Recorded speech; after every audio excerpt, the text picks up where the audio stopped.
Xudo xohlasa o'rtoqlar tashkilda yana bitta kvartira montajlab boshlayapmiz. Mana bu yarim holatda bitgan holat ekan. Adacha biratga tashlangan. Podvalda tsokol etaj bor. Kvartira. Xo'p, mana chopli polga kollektorlar tashlangan. Ularni birlashtirib turib, suv bilan issiq suvga qo'yib qo'yilibdi. Mashqa katerda o'rnatib joylantiryapmiz. Mahsulotlarimiz 19 talik rashbak. Hop. Kaskalardan foydalanyapmiz.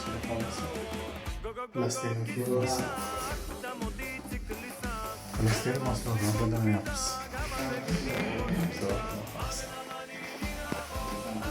Mana xudo xohlasa 30 talik maktab elektrический котелni установка qildik. Kaskranlar ishlatdik mana pastiga. Bunisi abratga, bunisi padacha. Hop, ana tushib sekin abratgasi bu. Abratga mana ikkita qaytib kelgan. Bitta kollektorimiz chetda, bittasi tsokol etaj podvalda. Mana padachamiz. Padachamiz ham mana bittasi bunga ulangan, bittasi podvalga ketgan. Bunisi rashbakimiz 18 talik rashbak. Joyimiz 150 kvadrat. Mana ikkita tochka tashlab ketyapmiz. Bu sovuq suv.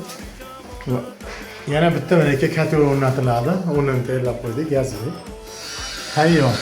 Bunisi abrat gasi, bunisi padachasi. Bunimiz silik. Silik. O'rtada mana avtopopitkasi bor, sistemani to'ldirgan. Zo'r. Mana laginada uzoqroq bo'lgani uchun buni ham baqa tortib kelib qo'ydik. Issiq suv, sovuq suv. Mana pastda moshina mashinaga tayyorlab qo'ydik, bitta tochkasi buni. Xudo xolasa elektrini ulab, bu o'ziniki sim. Mana bu 20 lik simni mana 4 talik 3 fazada.